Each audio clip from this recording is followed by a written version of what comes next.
Okay, let's start with some meditation.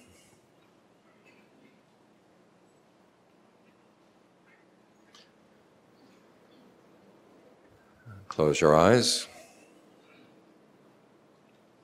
and watch your breath. Watch the breath coming in, watch the breath going out.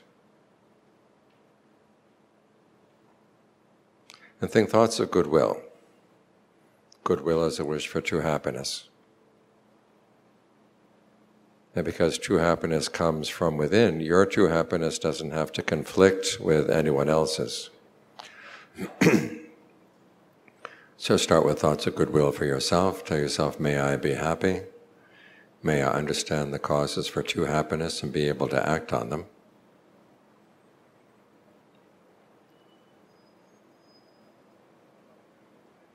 And then extend that same thought to others. People who are close to your heart, your family, your very close friends. May they find true happiness too.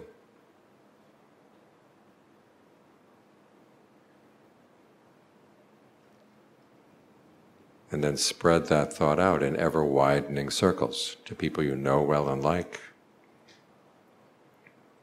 to people you like even though you don't know them so well,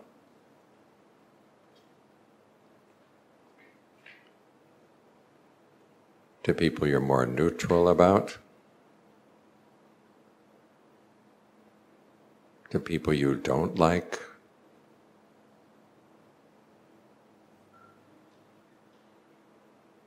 to people you don't even know.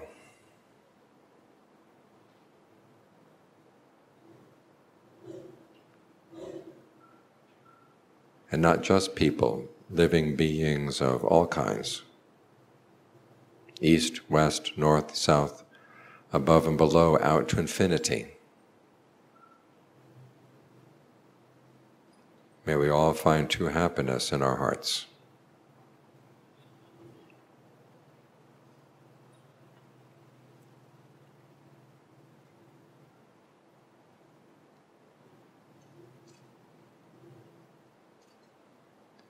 And now bring your attention back to the breath.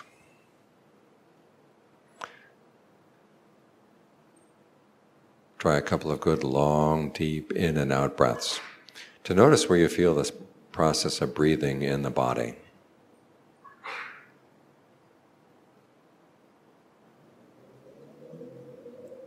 Allow your attention to settle there, and then the next question is it comfortable?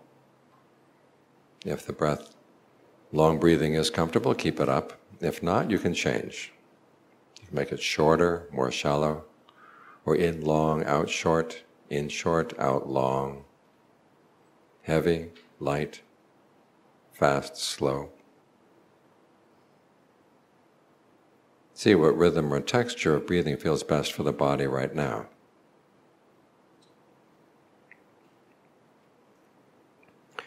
If your mind wanders off, just drop whatever thought it is and you'll be right back at the breath.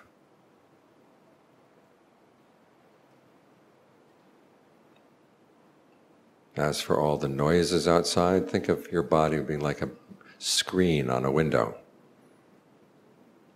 The wind comes through the screen doesn't catch the wind, and so the screen is not disturbed by the wind. Just let the sounds go through.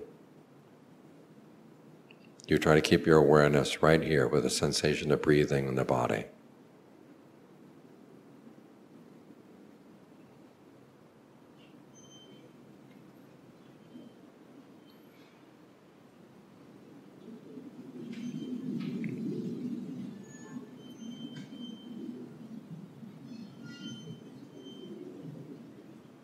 If there are any pains in the body, don't pay them any attention.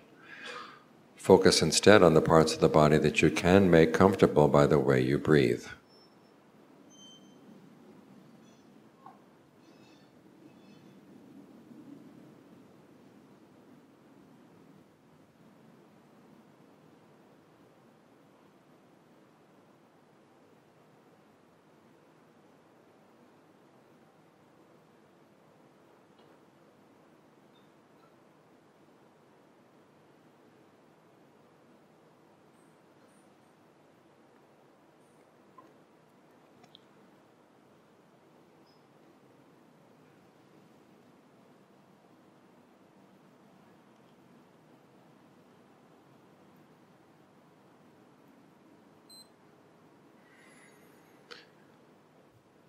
Now, as the breath gets comfortable, you may have a problem where you start focusing on the sense of comfort instead of the breath, in which case you lose the foundation for your concentration.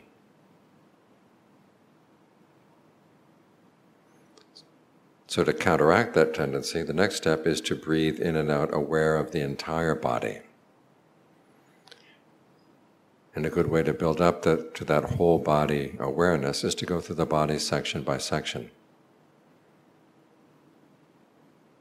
Start down around the navel, the area in the abdomen. Locate that part of the body in your awareness. Watch it for a while as you breathe in and breathe out. And if you feel any sense of tension or tightness in that part of the body, allow it to relax. So no new tension builds up as you breathe in, and you don't hold on to any tension as you breathe out.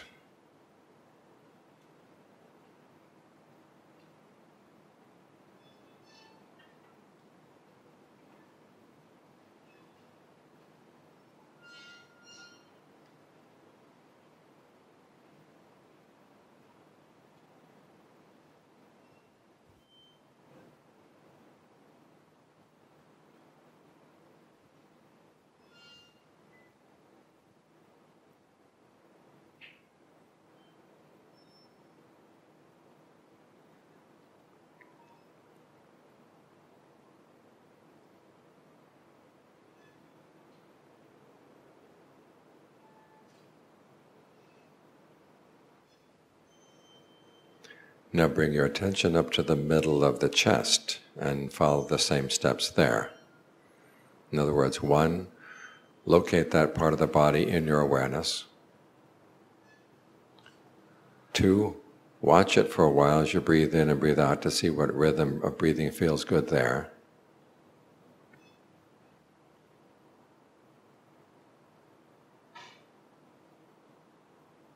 And then 3, if there's any sense of tension or tightness in that part of the body, allow it to relax.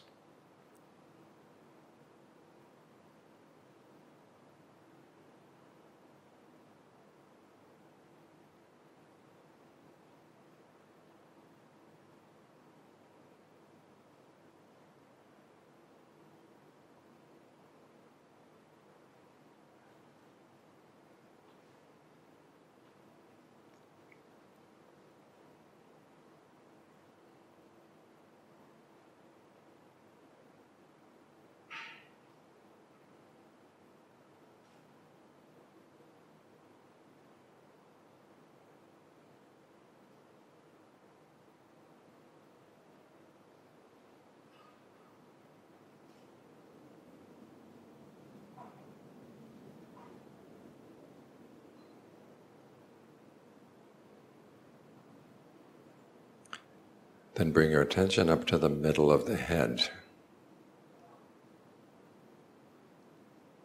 And think of the breath energy entering the head not only through the nose, but also through the eyes and the ears. In from the back of the head, down from the top of the head, going deep into the brain. And then as you breathe out, think of it radiating out from the head in all directions.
Now bring your attention to the back of the neck.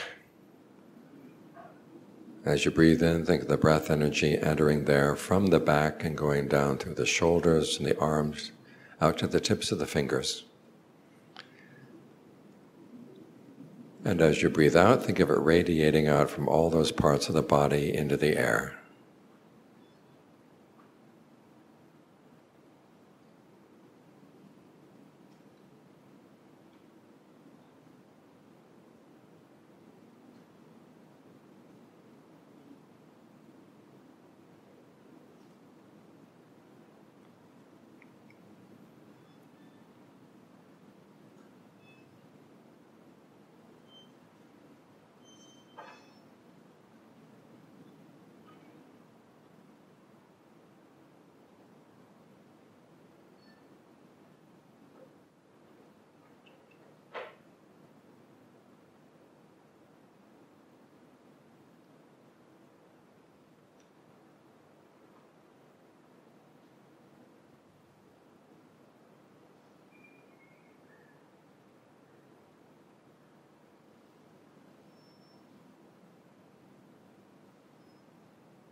Now keeping your attention focused to the back of the neck. As you breathe in, think of the breath energy entering there and now going down both sides of the spine, down through the legs, out to the tips of the toes.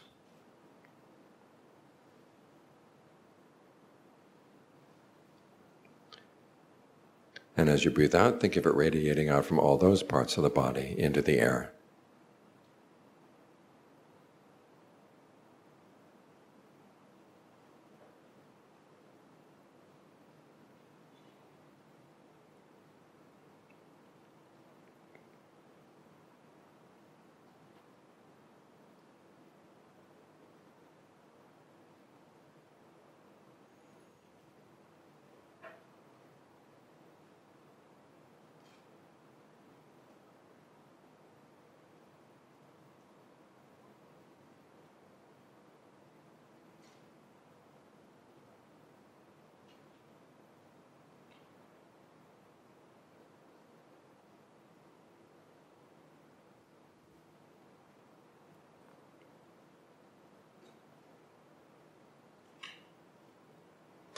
Now that completes one quick cycle in the survey of the body.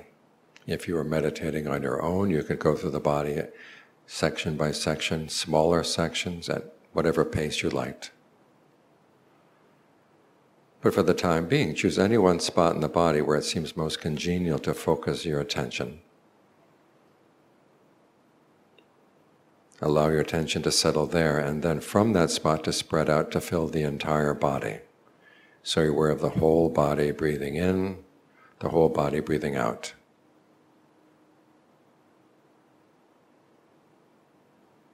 The range of your awareness may have a tendency to shrink, especially on the out-breath. So each time you breathe in, remind yourself, whole body. Each time you breathe out, whole body. Allow the breath to find whatever rhythm feels best. Your main responsibility right now is to try to maintain this sense of centered but broad awareness. It's healing for the body, healing for the mind. And because it's centered and all around, it provides a good foundation for insight to arise.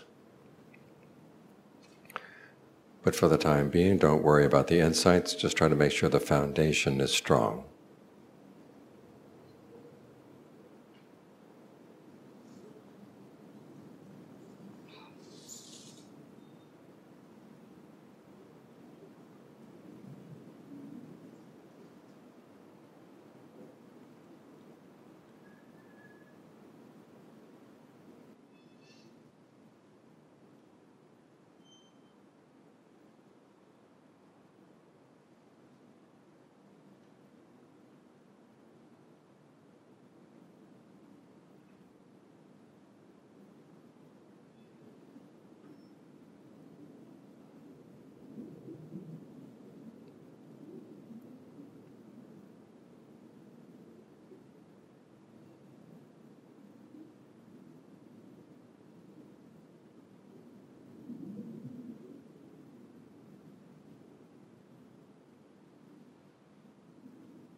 Now, before you leave meditation, think thoughts of goodwill once more. Think of whatever sense of peace or well-being you felt for the past session, and dedicate it to others, either specific people you know are suffering right now, or to all living beings in all directions.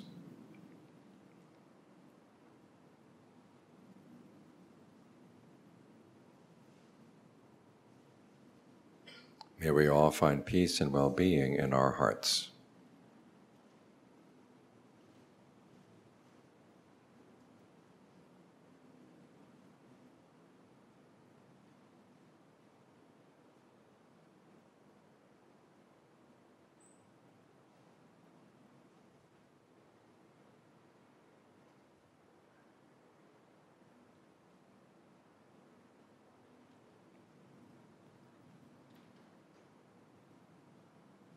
And with that thought, you can open your eyes.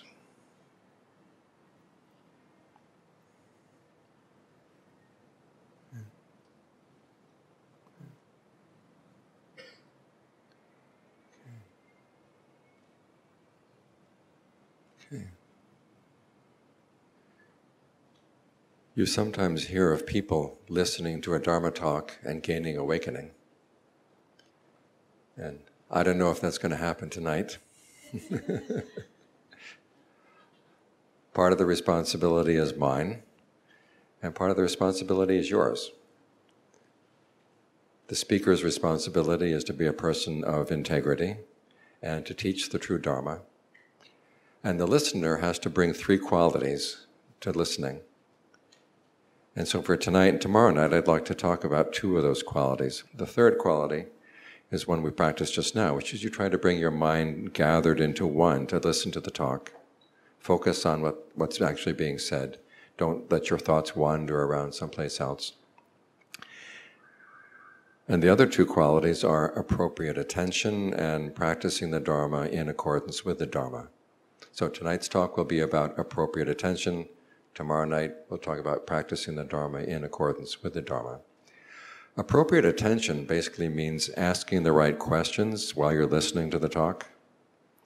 And particularly they have to do with questions about what is skillful, what is not skillful, how to develop what is skillful, how to abandon what is unskillful in your own mind. And this also extends to the duties of the Four Noble Truths. In other words, the truth of suffering is something you want to comprehend. So the question is, how do I comprehend my own suffering in light of what's being said? The cause of suffering is something you want to abandon. The cessation is something you want to realize, and the path to the cessation is something you want to develop. So you've got 4 different duties that you might follow as you're listening to the talk and as you carry the message of the talk into your daily life. Now, sometimes we hear that when you listen to a talk, all you have to do is learn how to accept, accept, accept, and let go, let go, let go. But here the appropriate attention is actually saying you have more duties than that, and you have to learn how to distinguish what is appropriate for what's going on in your mind right now. Apply that knowledge as you're listening. Now, the idea of simply accepting is very attractive. It doesn't require too much thought. Doesn't ask too much of you. You just say, just be okay with whatever comes up. And there is a certain amount of appeal there.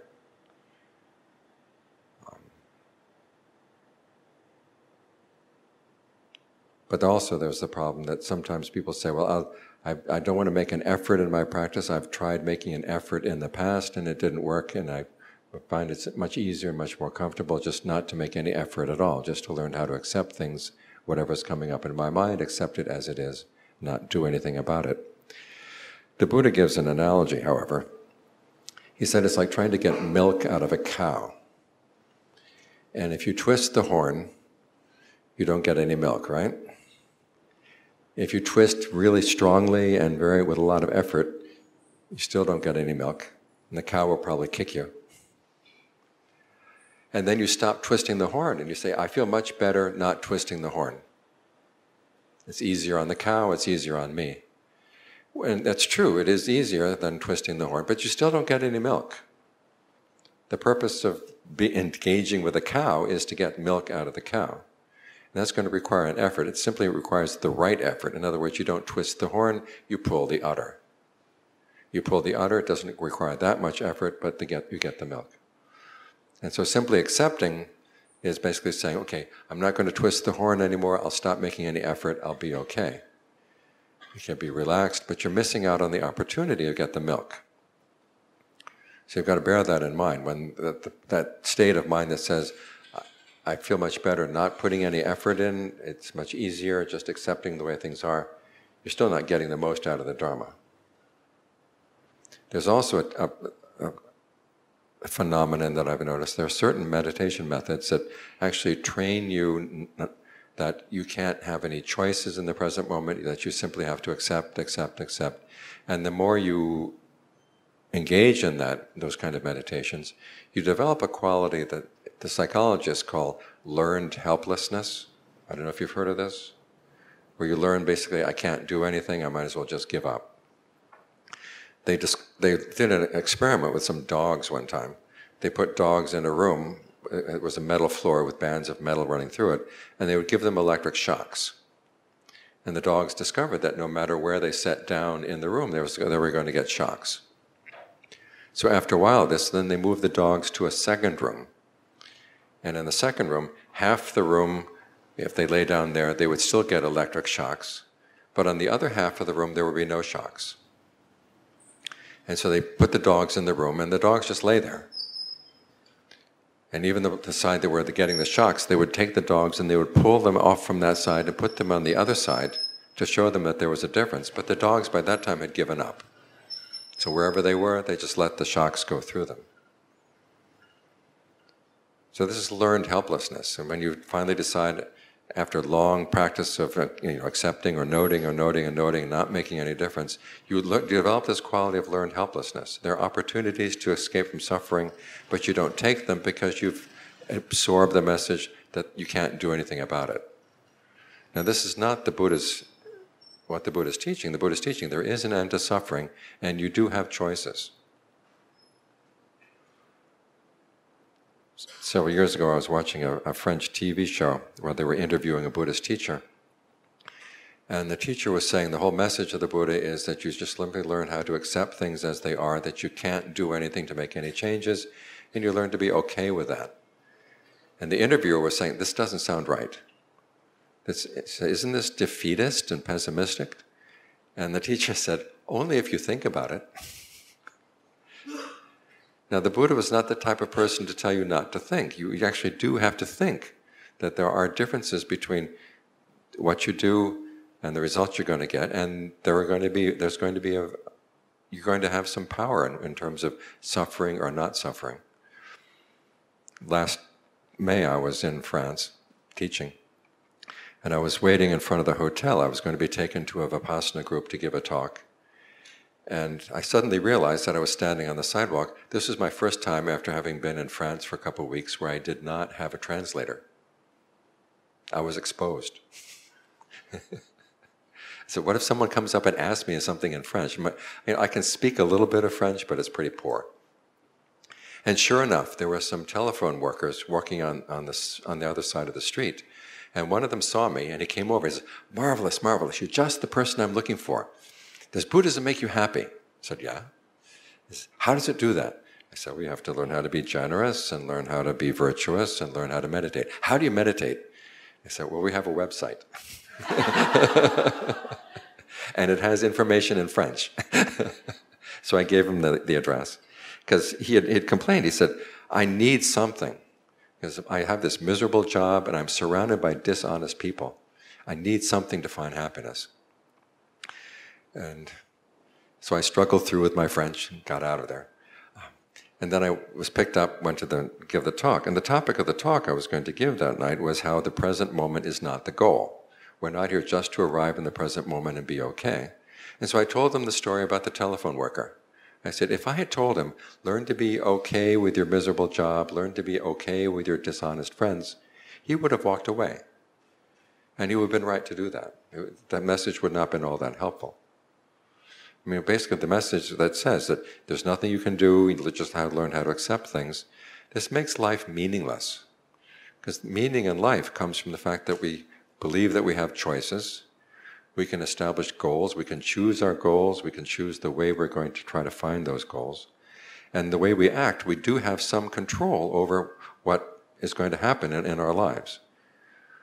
And if we didn't have that sense of choice and goals and a sense of control, life would be meaningless. We would just be machines and just running along as the machine was programmed and then stop. And the way the Buddha analyzes the mind, he actually affirms that yes, we do have choices. This is the whole principle of karma. You can choose one action over another, and choice is real. Now, there may be some influences coming in from the past, from your past karma, but your present karma is free. You are free to choose how to respond to any situation. In fact, you are shaping each situation with your present input. And you're free to choose to do this skillfully or unskillfully. So we do have these choices. Secondly, as the Buddha said, our awareness of the world is shaped by the process of fabrication. The Pali word is sankhara. And he said all fabrications are done for the sake of something. In other words, they're strategies that we're aiming at a goal. They're based on desire. We want happiness. And so we figure out what's going to give us the best, most happiness, and we can take that as our goal, and then we can strategize and find our way through that. That's what the process of fabrication is all about. And we do have some control. We can learn how to develop skills around this. This is the reason that suffering, the reason desire causes suffering is because it's done in ignorance. Fabrication causes suffering when it's done in ignorance. But it doesn't have to be done in ignorance. If we bring knowledge to these processes, we can actually use the process of fabrication to come to the end of suffering. So the Buddha does not say, just accept things as they are. It's more, accept the fact that you are responsible and that you can learn. And this is what the teachings are all about, that we can learn from our actions. And the Buddha, of course, gives these teachings so we can get a better sense of what possibilities are open to us. This is what the Four Noble Truths are all about. And truth number 3, the end of suffering is something that is possible. Truth number 4, there is a path of practice. You can practice in such a way that you can get to that end. So the whole purpose of these Four Noble Truths is to expand your sense of what you can do. Otherwise, if you have a very narrow sense of what you can do, your choices are going to be very limited and end up very unskillful. There's a story that the Buddha tells, not the Buddha, but there's a story, it's in the Pali Canon, where one of the Buddha's disciples tells about 2 men who go to a village. The village was deserted, there was an epidemic that went through, people were dying, and so everybody left the village very quickly, and they left all their belongings behind. And so the 2 men decide after a while, okay, the disease has probably calmed down, let's go in and check out and see if there's anything we can gather up from what was left behind. And so they go in and they find some flax. Flax is the plant that they use to make linen. And say, okay, let's take some flax, and so they bind it up, carry it on their shoulders. And they come along and they find some linen thread. And the first man says, this is why we got the flax to begin with, we wanted linen thread. So let's put the flax down and take the linen thread. And the second man says, no, I put a lot of effort into binding up my flax. I think I'll stick with the flax. So the first man gets the linen thread, the second man goes with his flax. They come along, they find some linen cloth. And the first man says, well, this is why we got the linen thread, was to get linen cloth. Let's drop your flax, let's take linen cloth. And the second man says, no, I put a lot of effort into binding up this flax. I think I'm going to carry the flax around. So they go along and they find some copper. And they say, copper is much more valuable than the linen cloth. Let's forget about the linen cloth, forget about the flax, let's get the copper. The second man says, no, I really put a lot of effort into binding up this flax. I'll just stick with the flax. And so from there they find silver, they find gold. And the first man says, look, gold, this is why we got this stupid flax to begin with. Let's take the gold. And the other man says, no, I ain't like this flax. And so you can imagine when they get home, whose relatives were happy, whose relatives are not so happy. what it comes down to is realizing you have choices, you have some options, and it's up to you to take the advantage of these options. So the Four Noble Truths are there basically to teach you, you can develop skills that will lead to a goal. Because when you're listening to the Dharma, this is what it's all about, is you're leading to a goal. In Pali, they have a term, atta, A-T-T-H-A, which is not atta or self, but A-T-T-H-A, which means goal and also means meaning.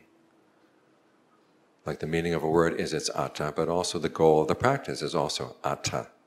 And these two things are paired with the Dharma. And if you want to understand the Dharma, you have to know what its atta is. Where is this aiming?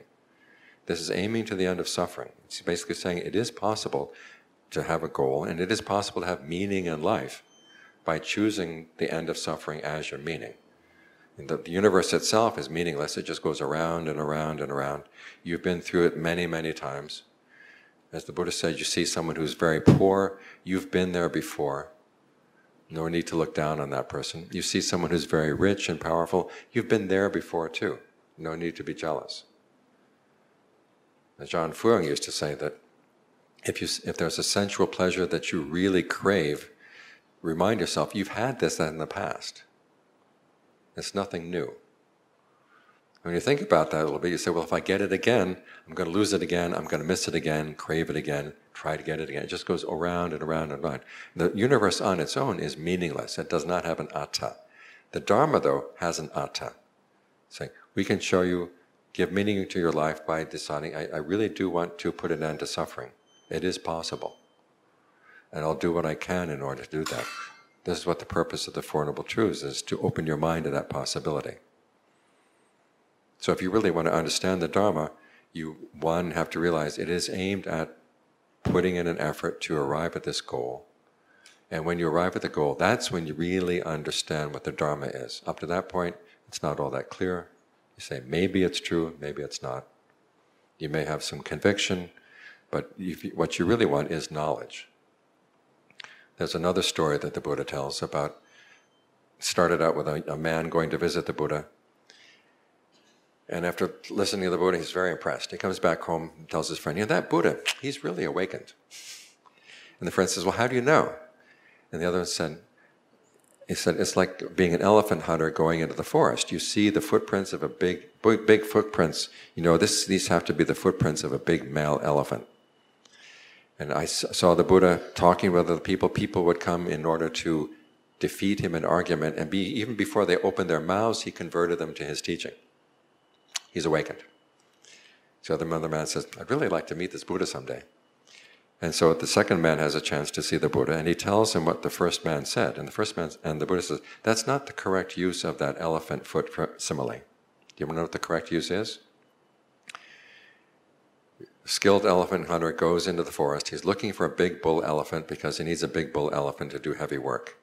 He comes along across some big footprints, but he doesn't jump to the conclusion that these must be the footprints of a big bull elephant. Why is that? Because there are dwarf females with big feet. But they look likely, so he follows them. And he finds some scratch marks up in the trees. But again, he doesn't come to the conclusion that these must be the scratch marks of the tusks of a big bull elephant. Why is that? Because there are tall females with tusks. Maybe it's theirs. But they look likely, so he follows them along. Finally, he comes to a clearing and sees, oh, there's the big bull elephant. That's when he knows for sure he's got the bull elephant. In the same way, you really don't know the Dharma is true. Even if you practice jhana, get the mind into strong states of concentration, he says, those are like footprints. Even if you get psychic powers, those are like scratch marks. It's when you see the deathless from the practice, now that's when you know for sure the Buddha's awakened. Because at that point you've had your first taste of awakening too. So that's when you really get to know what the Dharma is all about, when you finally reach the goal. That's when you understand its meaning and purpose. Up until that point, you go on faith. But it's the kind of faith that the Buddha's not asking you to believe in anything impossible or unreasonable. He's asking you to believe in the power of your actions, that you do have choices, you can establish goals for yourself, and you can pursue those goals and arrive at an end of suffering. Things that are worth having conviction in. So this, of course, requires a fair amount of discernment. As I said, when you listen to the Dharma, you have to figure out, okay, which truth am I experiencing right now? Am I experiencing the truth of suffering? How do I comprehend that? Because suffering is not something you simply receive, it's something you're actively doing, you're clinging. How do I see myself clinging? How do I see myself create suffering for myself where I don't have to? That's what it means to comprehend it. When you see the cause, when you see what the suffering is, how do I find out what the cause is so I can let it go? Most of the time we don't make the proper distinction. We see suffering, we try to let it go, push it away. It's like going into your house. The house is filled with smoke, and you spend all your time trying to put out the smoke. You're never going to get to an end because the fire is still burning. You've got to find the fire.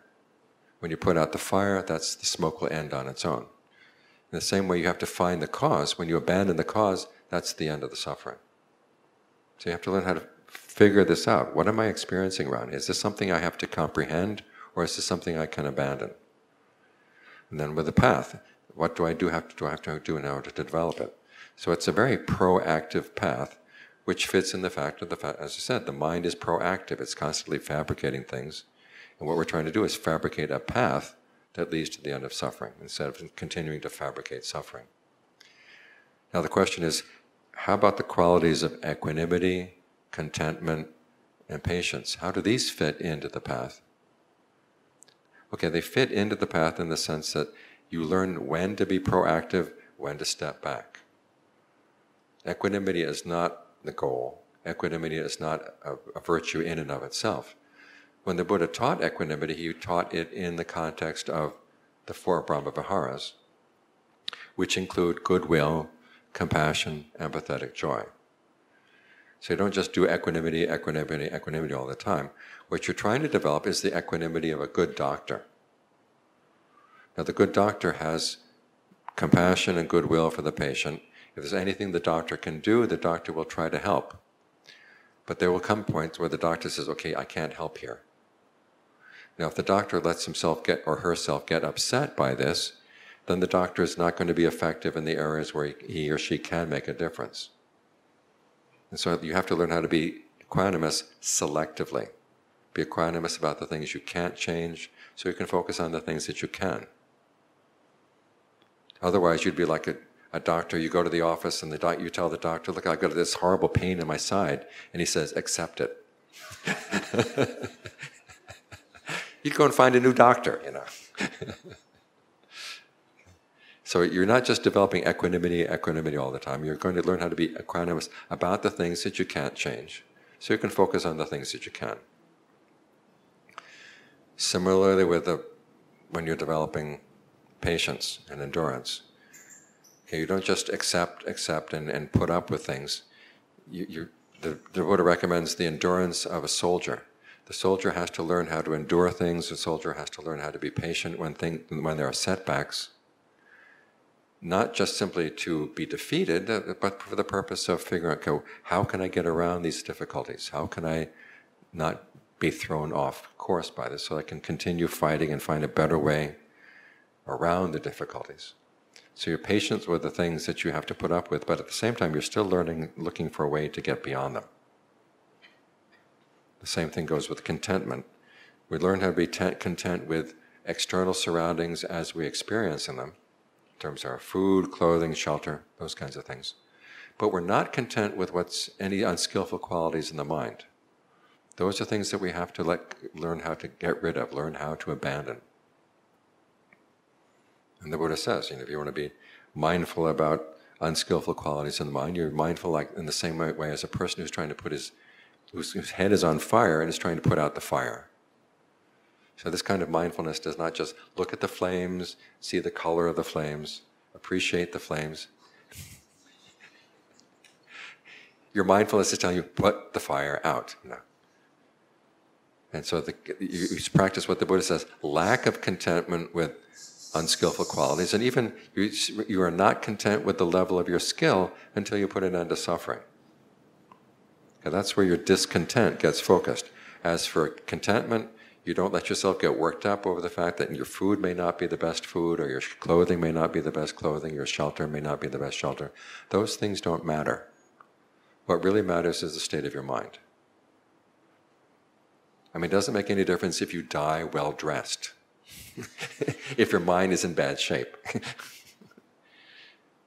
So you work on your mind, you practice discontent with the mind, you practice compassion for areas where you can change things, you are determined to come out victorious in this path.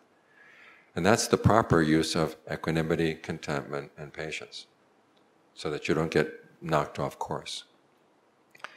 So when you're listening to a Dharma talk, you're not just being asked to just accept. You're being asked to learn how to question. What in this talk helps me comprehend my suffering? What in this talk will help me to abandon the cause of my suffering? What in this talk will help me in the development of the path to the end of suffering? If you bring those questions as you're listening to the Dharma, then you're going to benefit the most from the Dharma.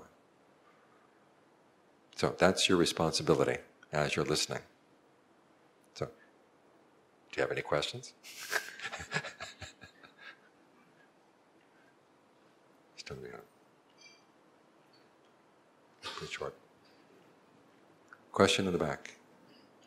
Questions in the back. Do we have a traveling mic?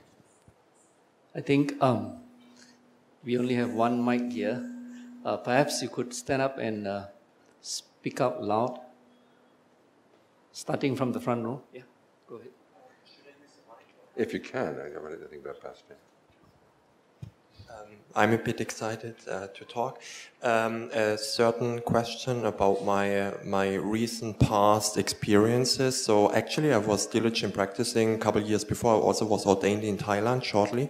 But in the past year I experienced a couple of setbacks, and especially in approaching with such experiences, mostly people, non-Buddhists, told me like, as a Buddhist, you should not behave like that or like this, so something like this. So it made it quite difficult actually, because I'm very Thai, also Thai tradition. I'm living with Thai people 20 years already. And so usually in Thailand, if you have a problem, you run away. So it's also specifically not a good way to deal with that. But it made me very feel, having these setbacks, it made me, in regarding to what Prajaan just said, it made myself very hard to discern and to make my own decision what is good. Should I rather take a decision for my own, so for living secure in a secure place, or should I really act towards that person who telling me these critics? I don't know if it's so clear now what I said. Okay. You're going to learn what's skillful and what's not skillful by experimenting. And so, you ask yourself, okay, when I get into a situation where I'm going to say something or do something, what is my intention? And if the intention is that you think it's going to harm anybody, you don't do it. If you think it's going to harm anybody, you don't do it. If you don't see any harm, you say, let's give it a try. And then when you follow through with it, watch the results. And then if it's harmful while you're doing it, stop. And otherwise carry through. And then when you're done, look back. What were the long-term results? The long-term results I have not yet seen. It was a recent experience, but Mm-hmm. it said like everything in relationship towards the people, not everyone, not comfort, so actually it should be better. Okay, you're not here just to make everybody calm and comfortable. Yes. I mean, harming somebody basically means getting them to do something unskillful. Okay, you don't do that, okay.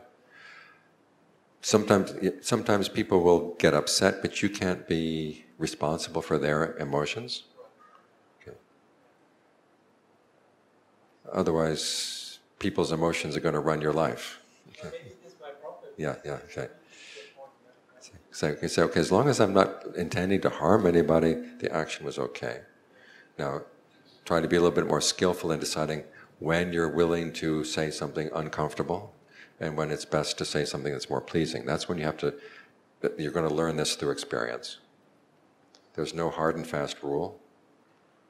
But in this way, as you learn how to observe, you become a better and better observer of what's skillful and what's not. It's going to take time. Okay. Question? Okay, we'll go by the rows. There's one question here, then we'll pass the mic to the next row. Good evening, Bhante. May I know, is appropriate attention, Yoniso Manisakara, the same as mindfulness, Sati? No. Appropriate attention, as I said, is the questions you ask yourself. And there are some questions that are not appropriate, other questions are appropriate. And you basically look for questions that are framed in terms of the Four Noble Truths. Now, sati, mindfulness, basically means to keep something in mind. And if you're going to be right mindfulness, okay, then you try to keep the body in and of itself in mind, or feelings, and you're trying to be mindful, alert, and ardent. In other words, alert means watching what you're doing, mindful means trying to remember what you should be doing, and then ardent means basically trying to do it. And then seeing what results come back, and then learn from that. So the process, attention is basically the question of which questions should I attend to, which questions should I not attend to. Whereas mindfulness is more kind of trying to instruct your mind, so basically to get the mind into concentration. And also as you're going through life, to remember what I should be doing, what I should not be doing. So they're two different things. Okay, there's another one here.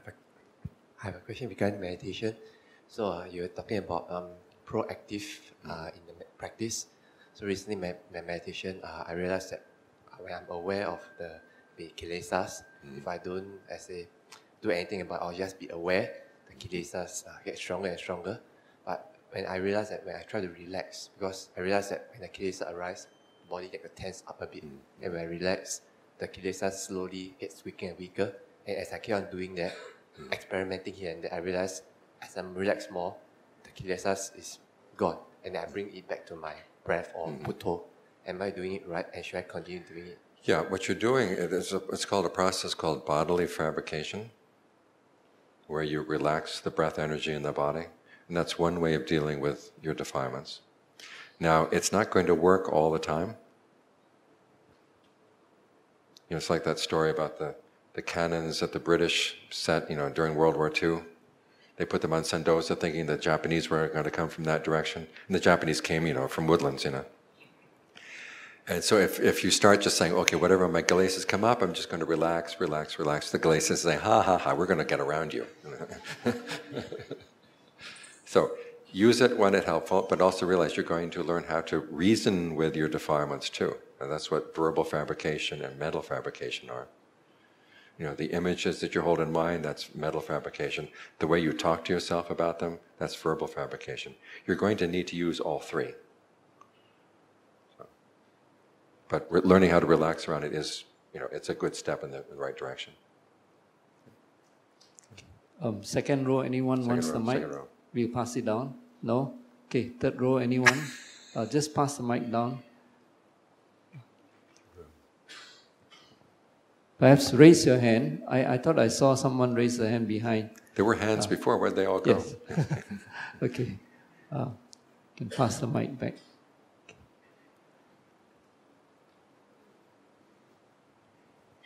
Yeah, thanks, Ajahn, for your teachings. What I believe is that the Buddha taught about the tathata, the suchness of things.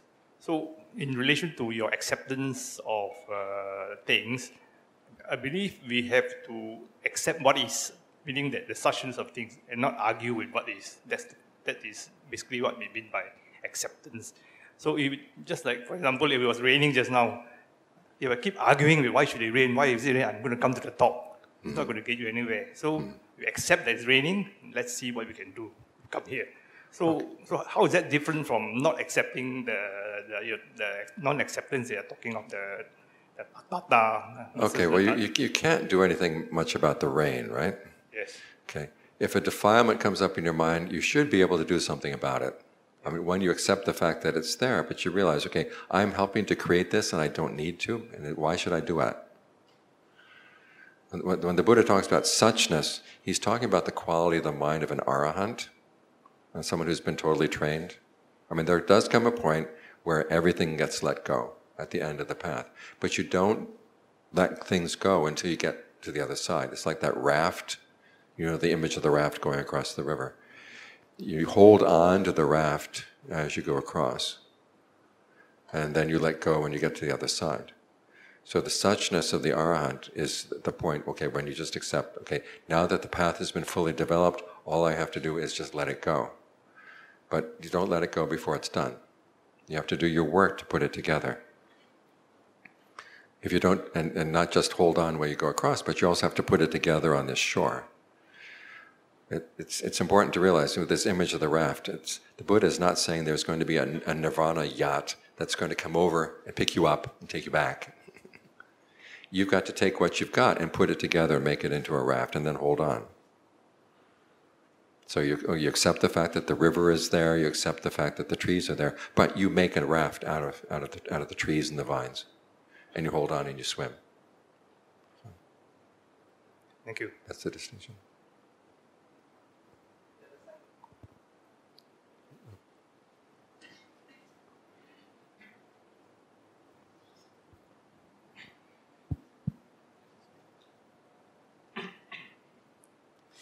Thank you, Bhante. My question is something concerning the popularization of Dharma and how to put Dharma into context. It seems that every year there are many books that try to teach the Dharma to lay people, and they put it in several different contexts that we are familiar with, such as if the Buddha married, the Buddha at work, happiness at work. Now, some of these things may be skillful, may not be so much applied to our context, or may not be so skillful. So that's one aspect. Another aspect is that given our situation, if we go directly to the canon and read, we may not be able to apply it to our own situation. That's why we rely on these popular books, so-called. So another thing is, if we go to a teacher, the teacher may not then understand the full context of our situation. And the principle, the problem with all these cases is that we have to learn how to get the feedback from all these sources and apply it directly to our own self, our own context. So can you please comment on how we are supposed to do this? Thank you. Well, when the Buddha talks about learning how to get the most out of listening to the Dharma, he said the first thing you want to do is find a person of integrity. Now, looking at a book, you cannot tell whether the author is a person of integrity or not. This is why it's good to be able to find some teachers that you meet in person and you get to get a sense of them. Is this somebody that I can trust and someone I can't trust? It's also good to realize, okay, there's a process that I call the romanticizing of Buddhism, and it's good to read up on that. There's a book called Buddhist Romanticism. It talks about the ways in which the Dharma has been changed as it comes into the modern society, and that gives a comparison between, okay, this is what the Buddha taught, this is what popularization is. So you begin to gain a sense of where the popularization begins to go off.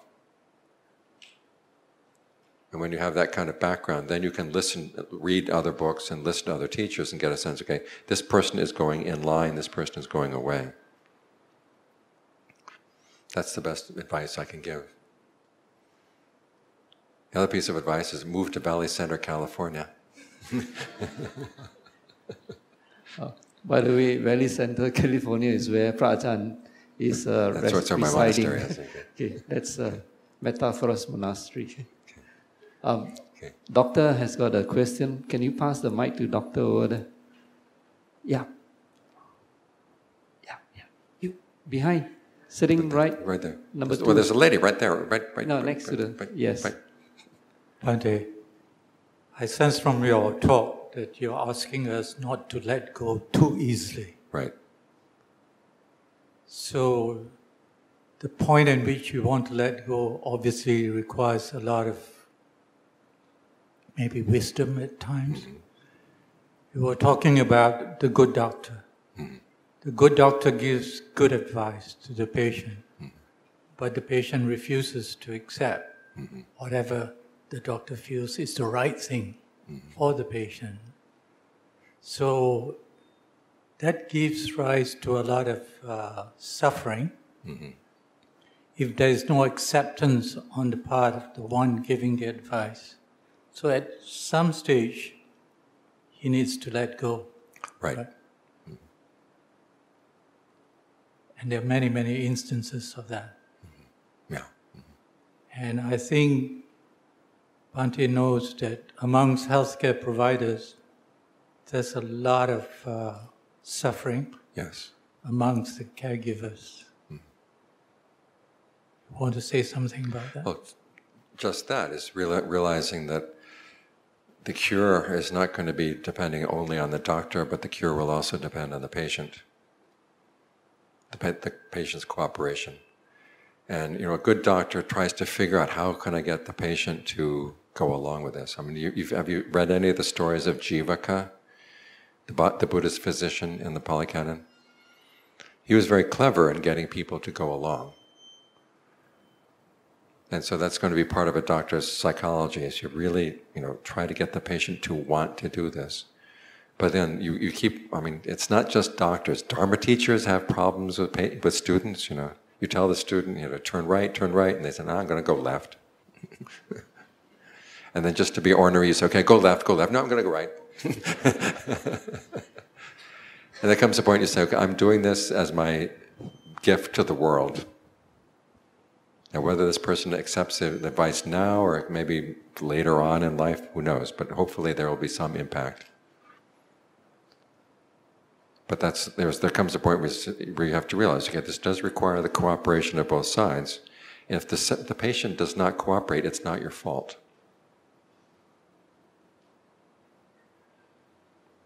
And it's learning how to realize your limitations is an important part of equanimity. And an important part of learning how to be a good doctor. I have a student who's a psychotherapist, and she says one of the hardest lessons for being a therapist is realizing that you are not the therapist for that patient. Maybe somebody else is a therapist, but you're not. And once you can learn how to accept that, then it's a lot easier. Question here? Pass the mic over, please. Hi. Thank you, Ajahn. Actually, your talk is very enlightening because you give a different aspect of the word equanimity.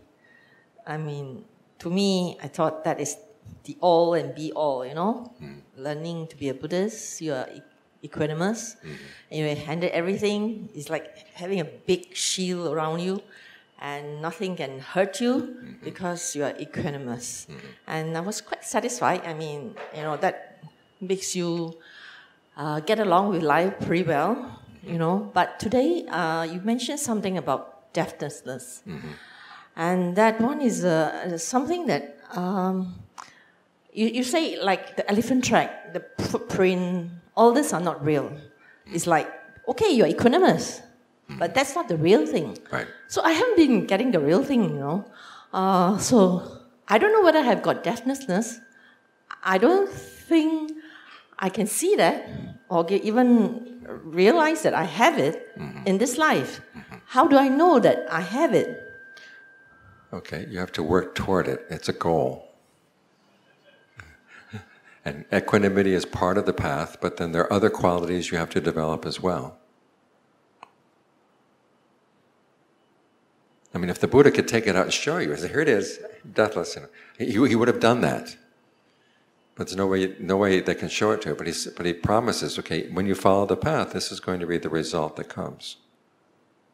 So it's nothing you can see right in yourself right away, But so instead you focus on the path. You know, it's like knowing, okay, this is the road that leads to Kuala Lumpur. Now you look at the road, you cannot see Kuala Lumpur, right? But you've got a map, and the map seems to be trustworthy. Say, okay, I'll follow this road. And at some point, Kuala Lumpur will appear. Now, maybe Kuala Lumpur is not the best analogy for the deathless, but this is my limited knowledge of Malaysian geography. But in other words, you've got a path and you've got a map. And so this is what's going to go there. And so,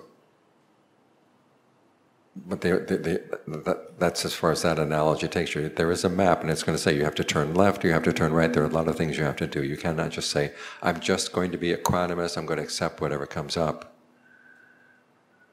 You know, equanimity it's only one of the Brahma Viharas, it's only one of the factors for awakening. There are other factors of awakening. It's only one of the factors of jhana, there are other factors of jhana. So it plays a role, but it has to be played a role with a whole constellation of other factors as well. Yeah. So this is a little bit more demanding, but it's good. It gets a better result. You're shaking your head. First it goes up and down, and then it goes back and forth. Looks like I have a lot to learn, but I don't know where to start. Okay. I mean, meditate only? Or, I mean, sometimes if you go to school, they have a syllabus, okay, this is what you have to do. But when you're in Buddhism, you are left all alone, you know. I mean, okay, you do your meditation, you know, and then you meditate. Well, I do get a lot of practical insight like, of day-to-day life. But other than that, I don't feel myself getting more closer to deathlessness, you know. I'm I don't know. I just feel like I'm like anybody else. I don't think I've any nearer to being a Arahant or something. I mean, that is like, I don't know, like out of this world, you know. Yeah. Well, just tell yourself, okay, I want to cause myself less suffering.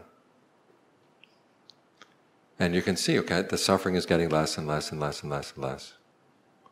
Yeah, because I'm more immune, you know, like equanimous. No, yeah. Okay, so well, okay, you've got that one down. Okay, now you've got the other things you've got to work on too.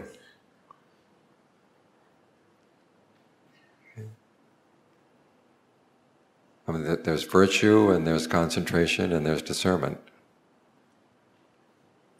That's one list that you can follow. There's generosity, virtue, and meditation. There are lots of different lists you can follow. And don't look down on the basics. Yeah, but it's very hard to measure, you know, how far you have progressed, you know. Sometimes it's like a bit wishy-washy. I mean, sorry to say, but I don't know where I'm going, you know.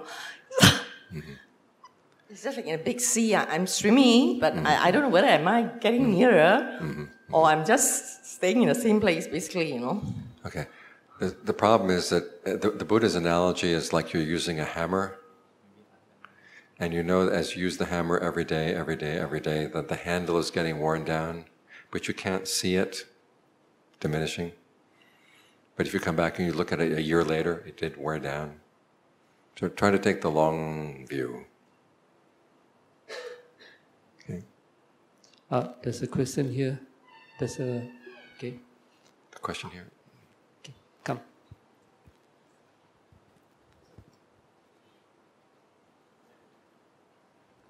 Good evening, Bhante. You mentioned that sankhara happens regardless of, just regardless. So the difference is that when you have sankhara with wisdom, you reduce suffering. Sankhara with ignorance, you create more sufferings. Okay, so when sankhara arises, the fabrications arises very quickly. So you often have a choice either to use the sankhara to help or to cut the sankhara. So with what principle do you decide to cut or to help? You look at, okay, if I follow through with this kind of fabrication, what are the results? And if this is a fabrication that's creating suffering, stop. And if it's someone that seems to be reducing the suffering, okay, continue with it. And then over time, you get more and more sensitive. And that's actually what the wisdom or the discernment is the sensitivity that you develop to what you're doing and the connection with the results that you're getting. So that's the basic rule of thumb.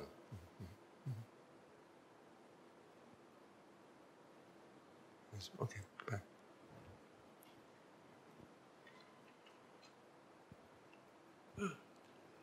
Bhante, where is our mind centered? And we would like to be the master of our own mind and not vice versa. Mm-hmm. The mind can be centered anywhere. It's wherever you put your attention, that's where it's centered.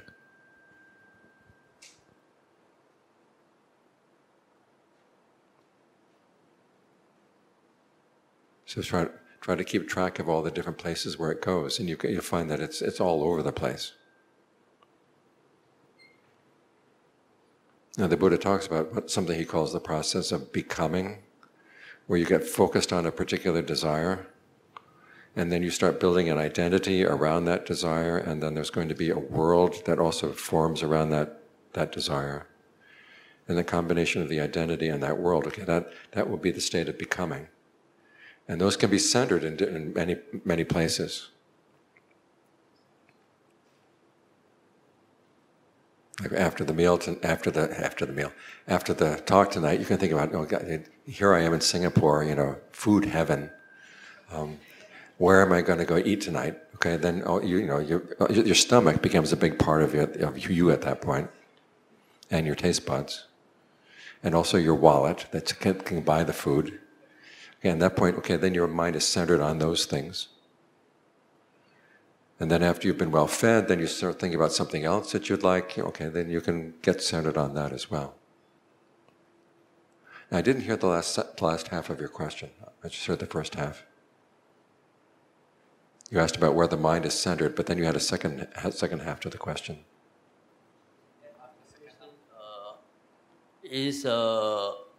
Okay, it's just not what you explained. We are not going to let the mind, disobeys us what we want to do and all this. Mm-hmm. How to, make the mind more obedient. More obedient? Okay. It's like making a dog more obedient. Sometimes you're harsh and sometimes you're gentle, kind. If you're nothing but harsh, it's not going to cooperate. And if you simply follow it, okay, then it's not going to get trained. So you have to learn how to read your mind. Okay, what are the times to be harsh? What are the times to be gentle?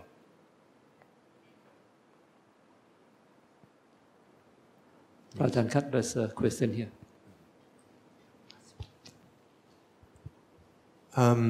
I have a specific question. I consider Buddhist practice as a diligent practice for my own. However, today we live in a society where also an intellectual part of Buddhism arises. Like Prajahn, you write books, and many other monks also write books. And sometimes if discussing this outside of my practice, I get affected by the philosophical part. I'm not calling it philosophical. I would like to call it the intellectual part. Am I doing wrong? Am I doing wrong if I am more focusing also sometimes in this intellectual part in reason when it comes to the in terms if it comes to a discussion and I want to falsify or verify something with someone else? Am I doing wrong to my Buddhist practice? No. There are going to be times when you need to come to an understanding of what you're doing. And it's going to require reading. Sometimes. And there are other times when you say, okay, I've read enough, put the books aside, all I have to do now is practice. It's not, there's a rhythm. There are times when it's useful to get into the intellectual side. As long as the intellectual side is helping your practice, when it starts getting carried away into other issues that are getting further and further away from your practice, you say, maybe this is not right for me. I mean, there's some Dharma books that are extremely theoretical, that have very little to do with your practice, and you say, I don't need those. But there are books that explain the path, explain the wings to awakening, explain the process of becoming. In other words, things that are actually happening in your mind. And those are things you really want to know. But should I be affected if I see some issues arise in this philosophical ground from also other lay persons, and I cannot take it if I see it's a misconception or some wrong thought? Should I be affected by it, or how should I deal with it? Okay, you try to see, is this somebody I can talk to? Will this person listen to me? I mean, you try. I talk to everyone, of course, yes. And then you say, some people are not responding. You say, okay, enough, that's enough of that discussion. You can't straighten out the whole world. No, I mean, I'm not saying I'm right. I mean, I'm also, I'm like everyone here, so I do a lot of mistakes. I'm just, I have not yet found the, also in Thailand, some monks say this world is very intellectual. I know some Thai monks are saying, the Europeans should go back to Europe and teach. They are not in Thailand anymore. So it's, I mean, very high-ranked monks also. And don't listen to the high-ranking monks. No, they are. By the Thai, they are considered. They even have. I know. My older brother's term for those with the high monkey monks. Just telling you about these clashes of cultures, and it's sometimes I'm really having hardship with it. So it's just all I want to say. With some people, you just say, okay, I just don't have to listen to this person. There's nothing I can pick up for them. We live in a world with lots of people with lots of opinions. And if you get yourself worked up, it's like the hungry ghost in the sala. Do you know the story of the hungry ghost in the sala? Yeah, okay. There's a hungry ghost that lived up in the rafters of the sala. And there was a group of people who came to do a katina. And so they were sleeping in the sala and they were all lined up. And the hungry ghost noticed that their heads were not in line. So he goes down, he pulls their heads, so they get in line. And then he looks up, oh, their feet are not in line. So he goes down and pulls their feet, and their feet are in line. Then he comes, oh, their heads are not in line anymore. All night long. So that's the kind of, you don't become that kind of person, okay? Right, yeah. Okay. Anything else?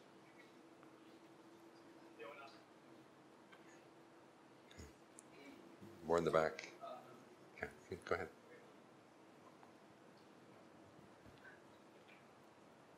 Ajahn, all of us have different karma, different parami, and we work towards better parami in this lifetime.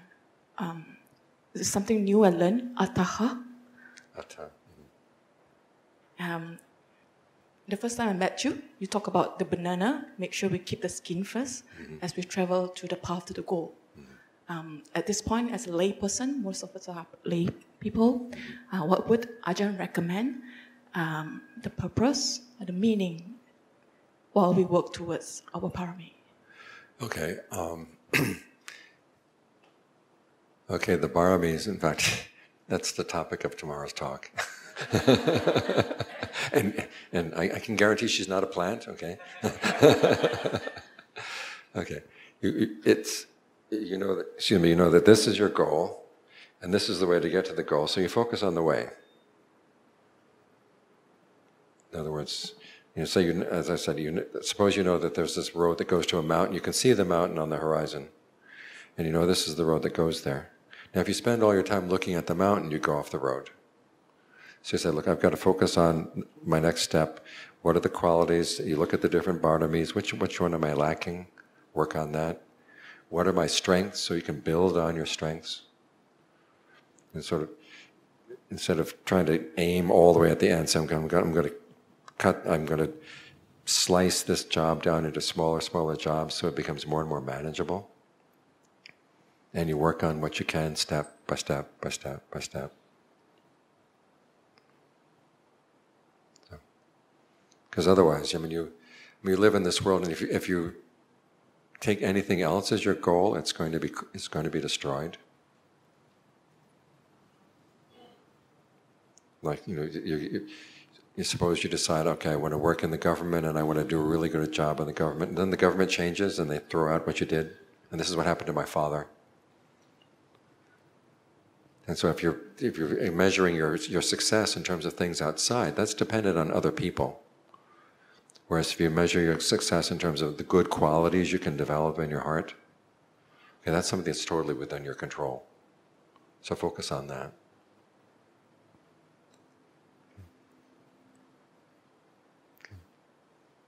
Other questions? Anyone else? Good evening, Pradajan. Oh. Hi, good evening.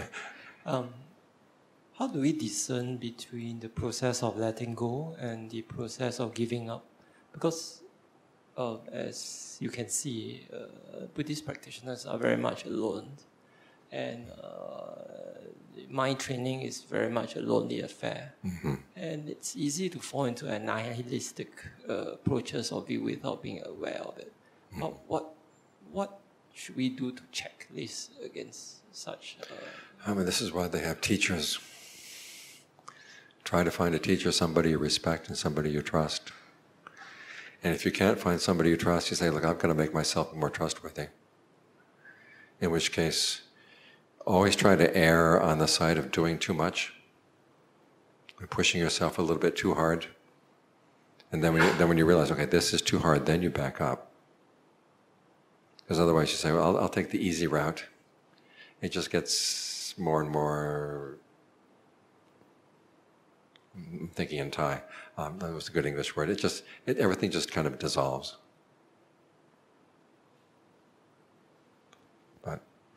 And if you decide, I'm running up against a brick wall in one area, say, well, what other part of my practice can I work on?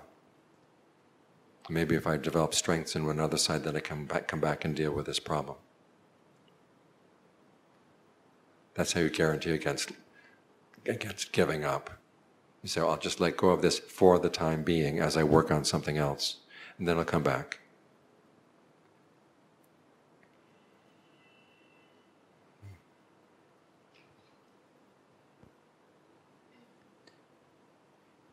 Anyone else? The other side? No? Okay. Otherwise, one here and then one there. One back, okay.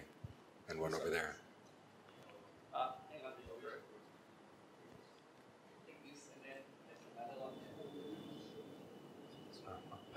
I have a question regarding a previous one you were saying about using the body, mentally, and verbal to deal with kilesas.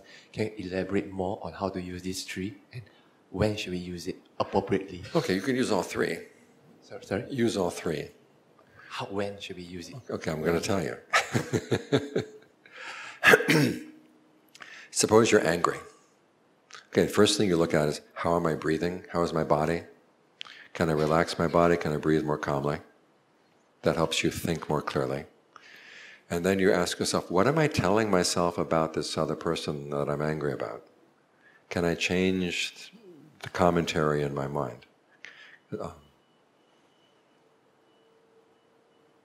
And then also look at what kind of images am I holding in my mind, what kind of perceptions. Do I see this person as a monster? Do I see this person as a snake? What's the image that you hold in mind? Can I change the image?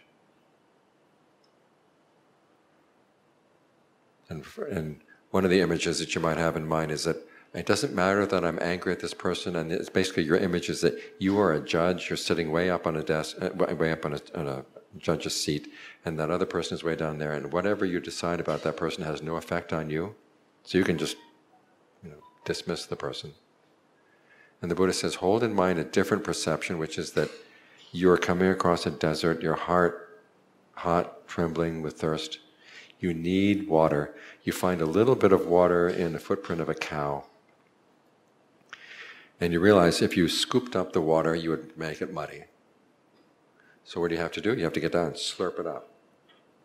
Now that's not a very dignified position. You wouldn't want anyone coming along and taking an Instagram at that point. But you need the water. You say, I don't care. In the same way, you try to look for the good points of that person you're angry at, even though you feel that it's beneath your dignity. Still look, I need that person's water. because otherwise my heart is going to get very dry and I'm going to get more and more harsh. But if I can see the goodness in other people, then it's going to be easier to be good to them.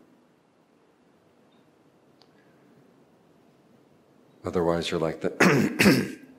There was a cartoon in the magazine New Yorker. I don't know if you know... Do you know the New Yorker in Singapore? No. They have very good cartoons. And one of the cartoons that had two female dogs at a bar. And you know they're female dogs because they had lipstick and mascara. And they both have very mean looks on their faces. And one of them was saying, "They're all sons of bitches." Which, of course, the message is, if everybody else is a son of a bitch, what does that make you? You know. So if all you can see is the bad points in other people, you're going to become a bad person yourself. So if you can think about their good points, okay, then you're going to become a better person. You hold that image in mind, and that makes it a lot easier to overcome your anger. So that's using bodily fabrication, verbal fabrication, and mental fabrication. Question back there. Okay, Chan, and then next one, the other side. So, just now Ajahn talked about the bull and female elephant. So I want to ask a question on the Buddhist elephant. It's about the elephant and the 7 blind men. Mm-hmm. Okay, so what I'm suggesting is it possible that each of these blind men represents a different faith in this religion, in this world? Each blind man represents a faith. Maybe the Buddhist blind man might have a bit of eye open and can see a bit more, but they actually, all the faith are feeling the same elephant. Buddhists, by definition, are not blind. No, so I'm just using an analogy. So when all of them open their eyes, they're actually seeing the same elephant. But because they're all blind, they're only seeing one part of the elephant, and each faith is describing the elephant in a way that is quite different, but in actual fact they are the same. So is it possible that all the faiths in the world are actually looking at the same elephant? They're asking different questions. I mean, some of the faiths say, okay, what is the nature of the universe? What is my identity? And it's a different question. The Buddhist question is, why am I suffering? Can I stop? Which is not a question that the other religions ask, or they don't focus on it in the same way. So even though that maybe the world is a big elephant, still the different religions are asking different questions. And they're going to be getting something different out of it. So the question is, okay, which are the most useful questions to ask? Yes. Good evening, Ajahn. I just wanted to ask you, with regards to the way one lets go in meditation without being a negative approach, when it can be used as a positive support, especially with the rising of kilesas. Often it happens when you have a certain amount of stillness and thoughts arise, and one can watch it. How does one actually let it go? Especially those ones which are not wholesome. So initially one would say to oneself, let it go, by having observed its unwholesome nature. So from that perspective, would you say letting go itself with an awareness is actually a positive approach? It helps sometimes, but there are other times when it's not going to help.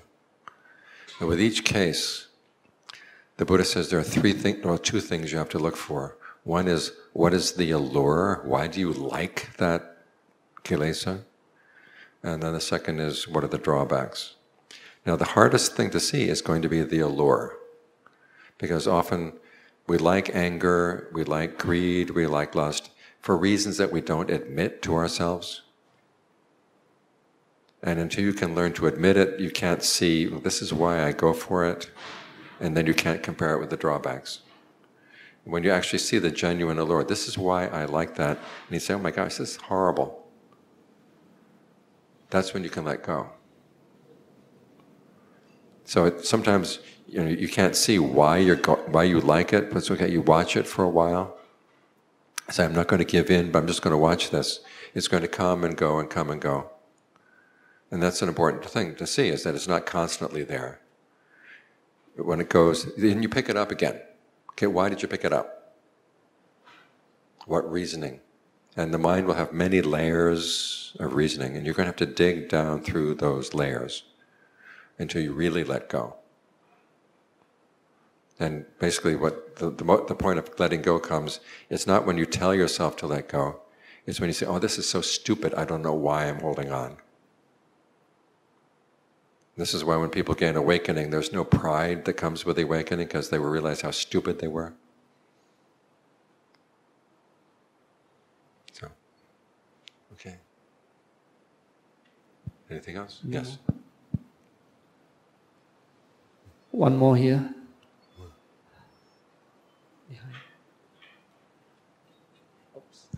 Ajahn, my question is, you said that the paramis, developing paramis, are like useful for us when we are trying to like navigate to the end goal. Is that what you mean? And they are like useful landmarks, right, for us to get there. Right. So while developing the paramis, how would you know that you're really developing it, or if you're fooling yourself? Again, this is something you're going to learn to have to read yourself over time, get more sensitive to, okay, where am I weak in the paramis, and which one needs more work? Come to tomorrow night's talk. Okay, that's only.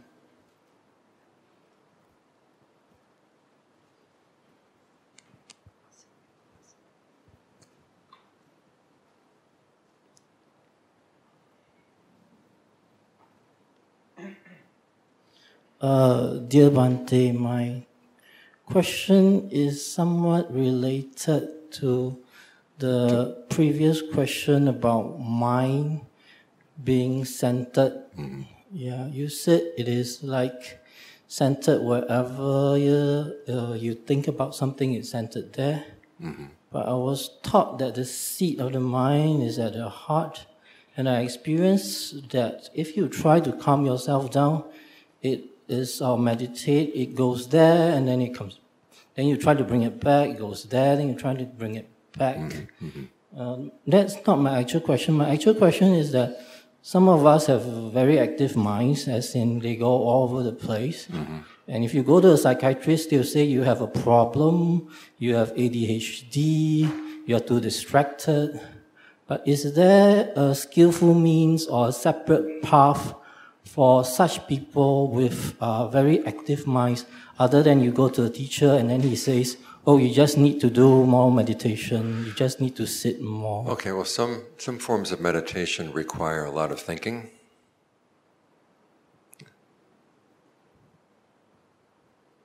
Like contemplation of the Buddha, contemplation of the Dharma and the Sangha, contemplation of death. These things will require thinking, so if the mind is active and thinking, it's okay, give it one of the topics that requires thinking. And then, but think in such a way that comes to the conclusion, the mind really needs to calm down. Like you're thinking about the Buddha, what were the virtues of the Buddha, why you feel inspired by the Buddha, what a good example he sets. Okay, how would you apply his example to you at the moment? And eventually, if you follow that correctly, it calms you down. So that's one tactic. In other words, you're trying to develop your discernment and then use your discernment to get the mind to come to stillness.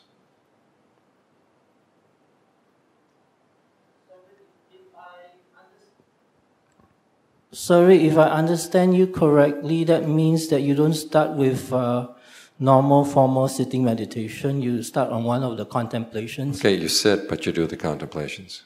Huh? You sit still, but you do the contemplations. Oh, okay. Sit still and do the contemplations. Okay, and if you can't sit still, do walking meditation and do the contemplations.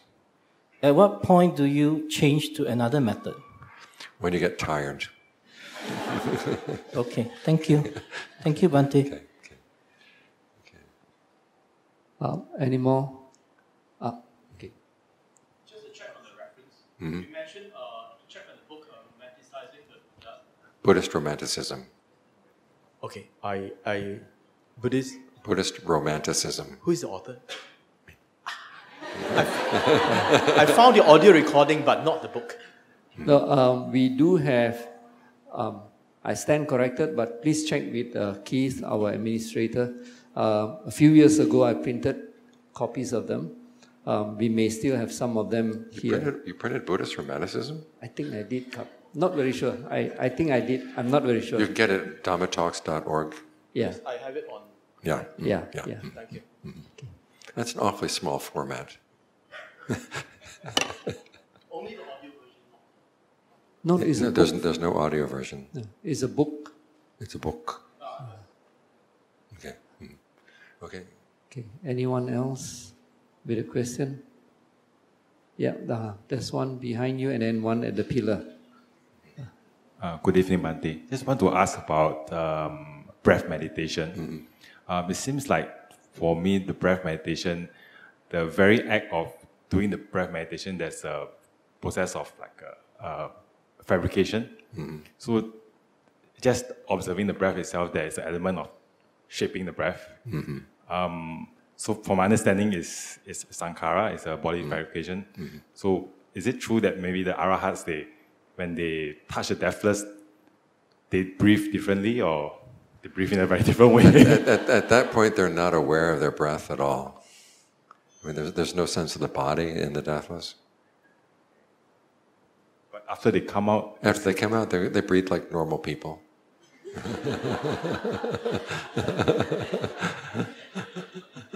Yeah.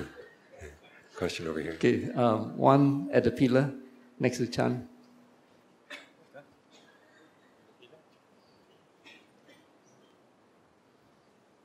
Yeah, good evening, Ajahn.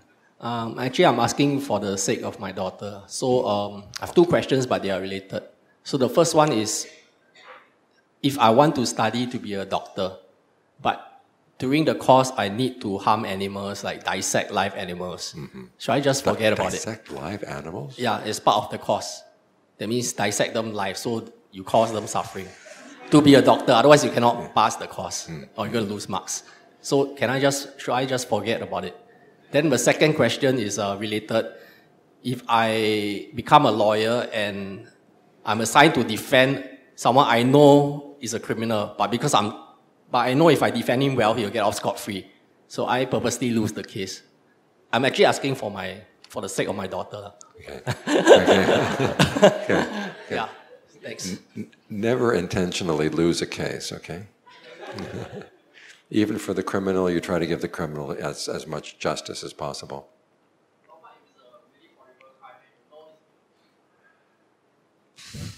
Let's say you have privileged information. Okay, I would say give the criminal another chance. Oh, sorry, what if the criminal, you somehow know, I mean hypothetically you know he really did it and it was a really horrible crime. Then you just say, I'm not going to take the case. But what if your boss forces you because you are the top lawyer in the firm? Okay. You have no choice. Okay, you say, okay, I'll try to give this person as much justice as possible. I see. As for the doctor, what did it say? Dedicate a lot of merit to the horse. Okay. Because I think they use mice or guinea pigs. Mice? Yeah. Oh, mice, okay. Or dedicate a lot of merit something. to the mice. Yeah. So dedicate merit as you do the dissection or whatever it is. Because I checked with a doctor friend, he said that's what they do. They actually behead the animal to do some kind of test on it. They behead the animal. But during his time, there was no ethics board. Now there is an ethics board, but they will still go through the ethics board, but they still have this kind of thing. They may have this kind. So I was wondering, because it's going to be accumulate so bad karma, then I'd rather my daughter don't try this kind of course. Okay, well... Yeah, that's why I need to ask. Yeah. Tell your daughter if she's going to do something like that, she better be a really good doctor. But you can dedicate merit. But it's, I don't know, it's one of the reasons why I'm not a doctor. Okay, thanks. Then for the lawyer one, basically just do your best in your job. That's it. Okay. No, when I was young, my father lost his farm. And for a year, he didn't have a job, and so there was no meat on the table. And so he came up with the idea that we should raise rabbits, my older brother and me. And I was too young to understand why we were raising the rabbits. We had this 2 cute rabbits in a big cage up in the barn. And of course, then there were lots of baby rabbits came. And so one day we went up to feed the rabbits, and one of the rabbits was missing. But it had closed the door to the cage behind it. And so we asked my grandfather, he said he didn't see it. We asked my father, he hadn't seen it. And when we went home for dinner that night, my mother said, we're having chicken for dinner tonight. And if my mother had been smart, she would have made rabbit stew, and we never would have known. But she roasted the rabbit.